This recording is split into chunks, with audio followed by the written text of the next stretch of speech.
welcome to Wildly Domestic. You may have recently seen on my Tumblr blog that I posted a recipe that I found on one of my favorite blogs called Empowered Sustenance. She had put up a recipe for paleo cardamom cupcakes, and I posted that recipe on my Tumblr blog, and I have to say they turned out fantastic.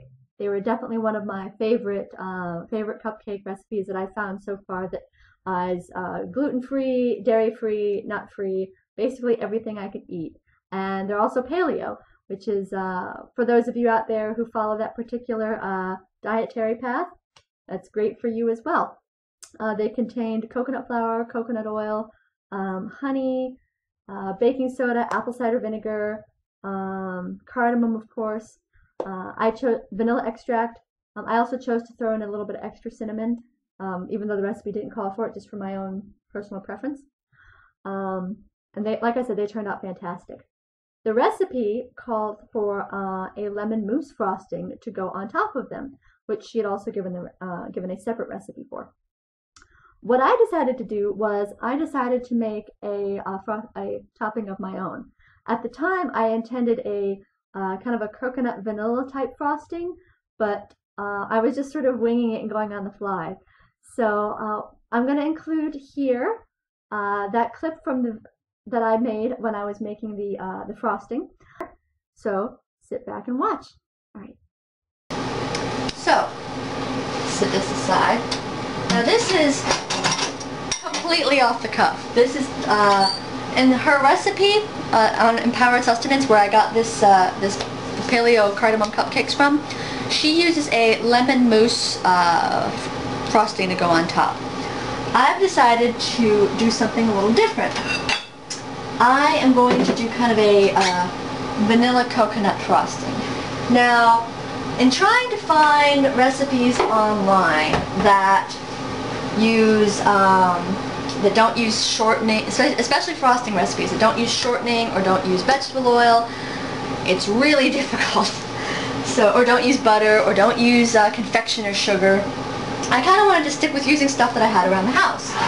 So what I did was I got a can of this Trader Joe's coconut cream.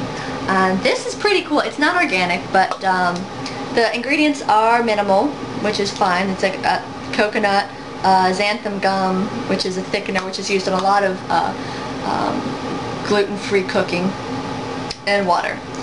But it has a really good, thick, creamy consistency, which I think is going to work really well as a frosting type topping. So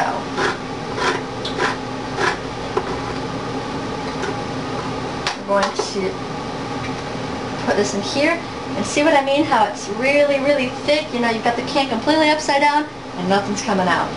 So let's get a fork out here to help us scoop along. Lovely sounds of suction. So there you go. So see, it's really, really thick. It's almost like a frosting in and of itself. I did consider just using it as is, but then I was like, no, I'll spice it up a little bit. So, even though it is really thick itself, I want to make sure that I keep it thick. So I'm going to put a little extra, where's my, I had to find my coconut spoon, which, oh, no, I forgot. That's sitting in the water with the, that needs to be washed, or in the water in the pan that needs to be washed. So, I'm just using a heck of a lot of silverware today, so poor me, or poor whoever is going to have to end up doing the dishes, probably me. So, I'm putting 2 tablespoons of coconut oil in here to help keep it the consistency kind of thick and creamy. And I'm also going to use honey. Now, I'll get my honey spoon out, because I do still have that. A little bit of honey to sweeten it up. I'll use 1 tablespoon of that. And with the raw honey like this, it helps because it's already pretty thick in and of itself. So I'm putting a lot of already thick things in here, so hopefully it'll help it maintain pretty well. Not all raw honeys have the same kind of thickness, Some are a little bit closer to regular honey consistency, but this particular one has a nice, thick creaminess to it, which should lend to our frosting rather well. And lastly, I'm going to put a little bit of vanilla extract in here, since we do want vanilla frosting. Now, I did feel that cardamom and cinnamon with vanilla frosting just sounded fantastic to me. Not that her lemon mousse didn't. It looked really good and really yummy, but to be honest, I was kind of lazy and I didn't feel like making it. And I didn't feel like trying to find lemon curd. So I'm going to do a full tablespoon here, well, as much as I can. It looks like I ran out of vanilla extract. So it's about a half tablespoon here of vanilla extract, but that should still be more than plenty. And we're going to mix this all up here. It's got a really good thick consistency. What I think I'm going to do is I think I'm going to use the hand mixer so I can get it, make sure it's nice and even. So I'm going to go get that, mix this up, and we'll see how it turns out. Okay, so as you can see, you saw the proportions that I used, you saw what I put into it. After I did cut off the camera there, I did decide to use my hand mixer, and so I whipped it up real good, made sure everything was well distributed in there. Then what I decided to do is, because it wasn't really thickening up as I was mixing it like I'd hoped it would, because like I said, as you could see, I wanted it to be like a frosting or an icing, but that kind of didn't happen. So I put it in the freezer for about a half an hour and let it thicken up. And it thickened up perfectly. And I thought, great, this will be a perfect frosting.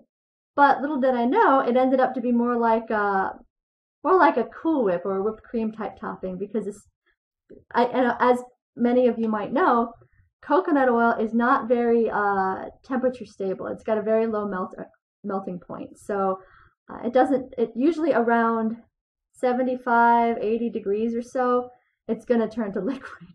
So it's very hard to keep it as a solid unless you keep it cold. So what I ended up doing is I ended up storing it in my fridge, and I kept it separate from the cupcakes. And whenever I wanted a cupcake, I would go in the fridge, take out my coconut Cool Whip, basically, and put it on top. So yeah, and as you can see from what I put in it, it was gluten-free, dairy-free, and nut-free. It was also paleo, and it was also raw. So, well, actually, yes, it was raw. But there you go. So if you're looking for a good sort of whipped cream substitute that is dairy-free, paleo, and raw, here you go. So great. I hope it comes in handy for you someday, because I know it turned out really great and really yummy for me. Thank you for watching, and you enjoy the rest of your day. Bye.